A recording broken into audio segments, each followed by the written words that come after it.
Elliot Page, Lilly Wachowski take on Arkansas's anti-trans law. A group of more than 50 notable transgender Americans, including actor Elliot Page and director Lilly Wachowski, filed an amicus brief Wednesday in support of a lawsuit looking to overturn a law in Arkansas that would limit health care for trans youth. Why? The friend of the court brief, filed by Transgender Legal Defense and Education Fund, comes amid a lawsuit against Arkansas's first-in-the-nation law, which prohibits doctors from providing medically necessary treatment to transgender youth or referring patients for gender-affirming care. Doing so, the group said, would deny young trans kids happiness and joy in their lives.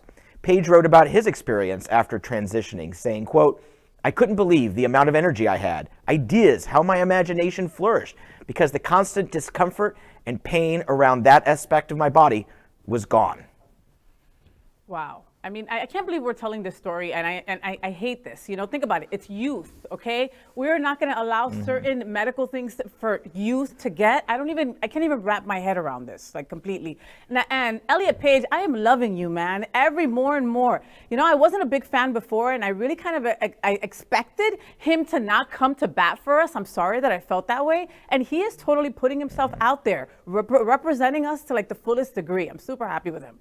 We're really lucky to have someone as eloquent also as Elliot Page, who can put these things into words that even someone in Arkansas might be able to understand. Oh.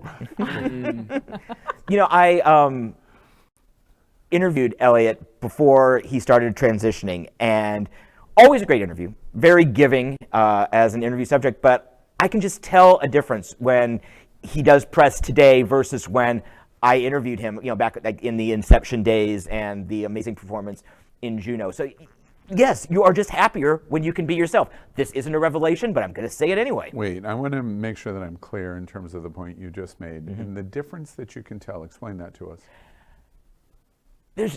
What I watch now, there just seems to be more of a liveliness. He's more comfortable, right? Like more comfortable. Not that he wasn't a good interview back in the day, but you can just tell that I think maybe he feels more comfortable in the roles he's accepting now. I mean, certainly he wouldn't play Juno. And in his own skin, yeah. And it comes across. And there's also been multiple studies shown that when transgender youth can begin hormone replacement and living authentically at a younger age, it greatly reduces chances of suicide and mental health issues in adulthood. You know, forcing children to fit into something they're not is child abuse.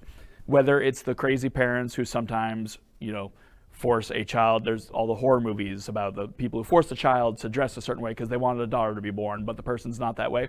This is doing the exact same thing as in those horror movies in real life, forcing these children to fit what your ideal of them is instead of letting them be themselves. You know, the reason the Arkansas law receives so much focus, just to make sure that the LGBT and Q portions of our community know, I know the T knows.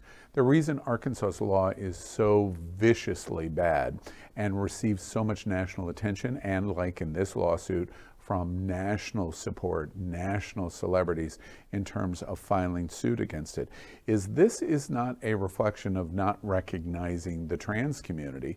This is not a law that says you can't play girls' sports, for example, and the various different versions that we're seeing in Florida and in Tennessee and in Texas. This is an affirmation, a positive affirmation to prevent health care. It takes it a step farther that says, not only do we not allow or recognize you in general terms, we are preventing you from having the necessary medical care that you need. And that's why this law that was passed in Arkansas is so viciously terrible. And we will follow this very, very closely. Arkansas is one of the most repressive places in America in the passage of this law. LGBTQ+ news is vital for our community and for the broader world as a whole. We have enough enemies at Fox News. Tucker, Sean, and Laura are loud. We need passionate allies. Happening Out Television Network, Queer News Tonight, and It's Happening Out are literally out of the closet and into the headlines. Our community needs your support. like this broadcast, and subscribe now to ensure the growth of the entire LGBTQ+